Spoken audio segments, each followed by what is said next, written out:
नमस्कार, मी प्रतीक्षा. DNA मराठीमध्ये आपलं स्वागत. नगर अर्बन बँक घोटाळ्यातील आरोपी चेअरमन, संचालक, वरिष्ठ अधिकारी तसेच काही मोठ्या कर्जदारांच्या मालमत्ता जप्त करण्याचा महाराष्ट्र शासनाचा निर्णय हा ठेवीदारांच्या दृष्टीने अत्यंत महत्त्वाचा व दिशादर्शक ठरलाय.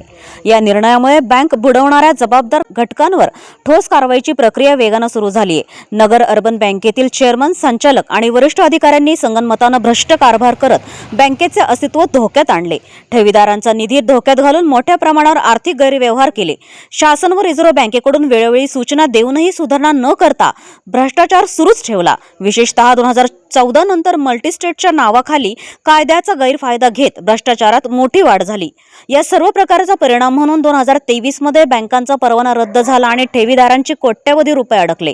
सुमारे 114 वर्षांची परंपरा असलेल्या बँकेचा जवळपास 175 कोटी रुपयांचा निधी धोक्यात आला. 2017 पासून सभासदांना लाभांश मिळणे बंद झाले, तर अनेक कर्मचाऱ्यांवर बेरोजगारीची वेळ आली. दरम्यान बँक बचाव समितीने या प्रकरणाचा सातत्याने पाठपुरावा करत मोठ्या प्रमाणावर वसुली केली.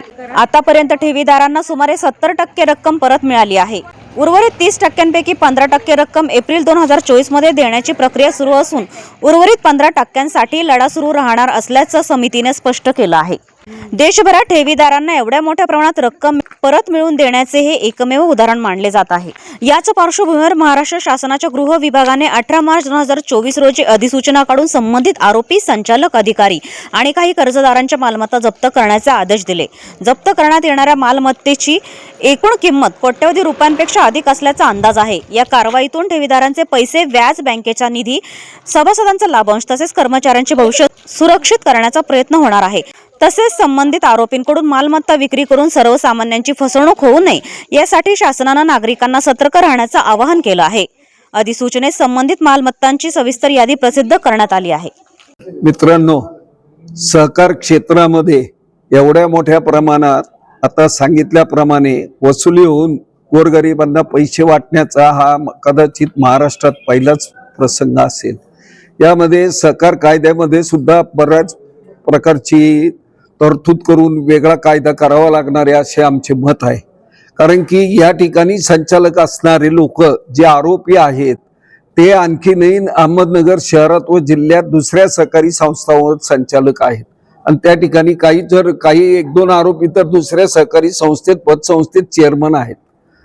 त्यामुळे अशा पद्धतीने काम करणाऱ्या लोकांवर सहकार खात्याने तात्काळ कारवाई करणे अत्यंत गरजेचं आहे. तो इकडं आरोपी आहे, दुसऱ्या सहकारी पतसंस्थेत चेअरमन, संचालक म्हणून रुबाबाने फिरतो. ही अत्यंत गैर बाब आहे. सहकार आयुक्त, सहकार खाते व माननीय मुख्यमंत्र्यांनी याकडे लक्ष दिलं पाहिजे. दुसरी गोष्ट, अर्बन बँकेच्या इतिहासामध्ये कधीही घडलं नाही इतके मातब्बर लोक या ठिकाणी झाले आणि शेवटचे म्हणून अतिशय कष्ट करणारे आणि जीव तोडून काम करणारे आदरणीय आम्ही सगळे भाऊ म्हणायचो स्वर्गीय सुवालालजी गुंदेचा यांनी त्या ठिकाणी जवळजवळ 45-47 वर्ष काम केलं व शेवटच्या क्षणी त्यांनी प्रेस कॉन्फरन्स घेऊन जो यांचा भ्रष्टाचाराचा उलगडा केला त्या गोष्टीमुळे याला तोंड फुटलं आणि ही सगळीकडे बाब हे उघड झालेली आहे. आणि कायद्याच्या तरतुदीमध्ये इतक्या त्रुटी आहेत. या मल्टीस्टेट कायद्याचा त्रुटीचा फायदा घेऊन एवढ्या मल्टीस्टेट पतसंस्था केल्या. हे सुरतची गावामध्ये ब्रँच अजून उघडलेली नाही. 165 लोक सभासद सुरतचे दाखवले. सन्माननीय माजी चेअरमन श्री दिलीपजी गांधी यांच्या कार्यकाळात जेव्हा हे झाले 165 लोकांना मी रजिस्टर ईडीने पत्र पाठवले. ते सगळ्यांचे पत्र परत आले आणि त्यांनी कळवले. अनेक लोकांनी फोन केले, आम्ही सभासद आहोत, आम्हाला माहितीच नाही, या बँकेचा आमचा कुठं संबंधच नाही. आणि ही सर्व कागदपत्र आम्ही पोलीस डिपार्टमेंटला दाखवली. म्हणजे अशा पद्धतीने बोगस सभासद करून सदरची मल्टीस्टेट बँक स्वतःच्या खासदार पदाचा दबाव आणून दुरुपयोग करून दिल्लीमधून मंजूर करून आणली. त्याच्या पोटनियम जे असतात, पोटनियमामध्ये सुद्धा फार मोठी तफावत आहे. बँकेत एक पोटनियम, दिल्लीच्या मल्टीस्टेटच्या ऑफिसमध्ये एक पोटनियम, कोर्टामध्ये वेगळीच बाजू मांडायची आणि ब्लफिंग करायचं. याच्यामुळे हा बँकेमध्ये सगळा घोटाळा झालेला आहे. आणि सगळ्यात महत्वाचं म्हणजे ज्याची लायकी समजा कोटभर रुपयाची आहे, एखाद्या व्यापाऱ्याची कोटभर रुपयाची ज्याची लायकी आहे, त्याचं मागणी अर्ज बिर्ज आला तर त्याला सांगायचं प्लीज तू 4 कोटीचा अर्ज कर, तुला काय करायचं मी मंजूर करून देतो. 4 कोटी मंजूर केल्याबरोबर त्याला कडून नंतर आपलं गळ्यात हात घालून जेवायला घरी बोलवून 2 कोटी मागून घ्यायचे आणि त्या 2 कोटी कॅश कुठून की ते पैसे त्यांनी रेणुका माता मल्टी स्टेट मध्ये खातं उघडून तिकडे पाठवायचे आणि तिथूनच विड्रॉल करून स्वतः घ्यायचे. उधार देतो, उसने देतो. मी विचार करतो मला 1 कोटी पाहिजे होते, 2 तर माझ्या हातात आले. अशा पद्धतीने फार मोठा आर्थिक स्कॅम झालेला आहे. याच्याही तक्रारी आम्ही पोलीस डिपार्टमेंटकडे दिलेल्या आहेत. तर अशा घटना घडू नयेत आणि नागरिकांनी थोडं जागं व्हावं. अशा पद्धतीने जे फसवतात अशा ह्या गोष्टीपासून जागं होणं गरजेचं आहे. तरी आम्ही प्रयत्न करीत आहोत. आतापर्यंत आपण जी साथ दिली त्याचाही आम्ही आपले आभार मानतो आणि यापुढे आपण साथ देत जा.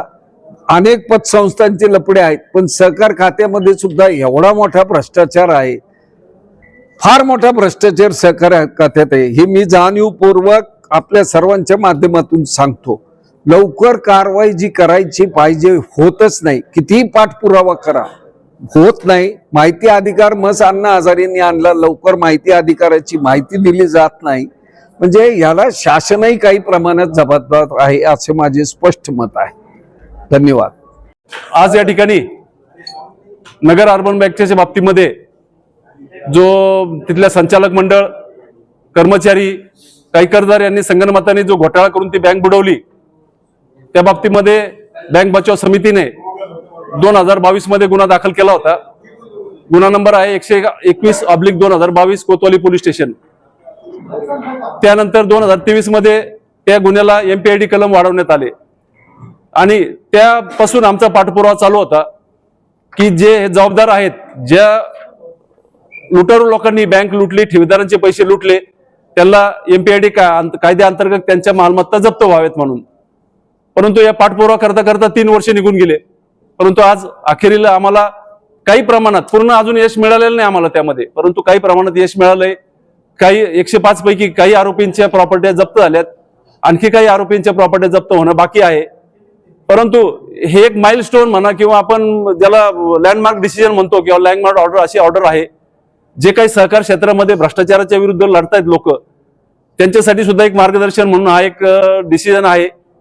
नाहीतर आजपर्यंत कसं होतं, बँका बुडतात, संस्था बुडतात, ठेवीदार मारला जातो, सभासदांचे जातात, कर्मचाऱ्यांच्या नोकऱ्या जातात, परंतु जे संचालक आहेत दोषी त्यांच्यावर काही कारवाई होत नाही.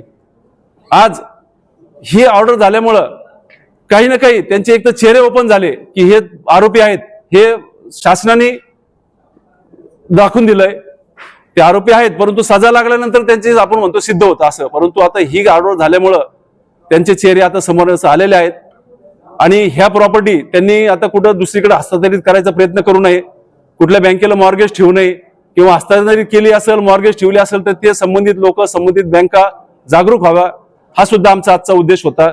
त्या हिशोबाने आज पत्रकार परिषद बोलवली होती. आपल्या सर्व पत्रकार बंधूंना माझी विनंती राहील की आणखी कोणाची फसवणूक होऊ नये, कारण हे लोक फसवणूक करण्यामध्ये फार पटाईत आहेत. एका संचालकाने ऑलरेडी प्रयत्न केला पण होता की स्वतःची प्रॉपर्टी पत्नीला बक्षीसपत्र दाखवली होती, परंतु ती सुद्धा प्रॉपर्टी ती लबाडी लक्षात आली शासनाच्या आणि ती गोष्ट उघड झालेली याच्यामधून. तरी आपण या गोष्टीला जास्त प्रसिद्धी देऊन आता आमचं पुढचं टार्गेट आहे. आतापर्यंत आम्ही 85% जवळपास पैसे ठेवीदारांना मिळून दिलेत. आता राहिलेले 15% ठेवीदारांना मिळून द्यायचे व त्यानंतर ह्या प्रक्रियेतनं आणि कोर्टाच्या माध्यमातून मोठी वसुली करून ही बँक परत चालू होईल. कारण आज अशी परिस्थिती बँकेकडे की सर्व जर आपण प्लॅनिंग प्रमाणे झालं तर बँकेकडे जवळपास 400 ते 500 कोटी रुपये शिल्लक राहतील. मग त्या माध्यमातून, त्या निधीतनं नगर अर्बन बँक जे एक ऐतिहासिक नाव आहे, जे एक ज्याला मोठी परंपरा आहे, जिल्ह्याचं भूषण होतं, ते नाव परत उभं राहावं असा आमचा बँक बचाव समितीचा सर्व प्रयत्न राहणार आहे. तर आपल्या पत्रकारांना विनंती की या बाबतीमध्ये आपण सहकार्य करत आलात तेच पुढे करत राहावं एवढी विनंती. प्रतिनिधी मुंतजीर शेख, DNA मराठी, अहिल्यानगर.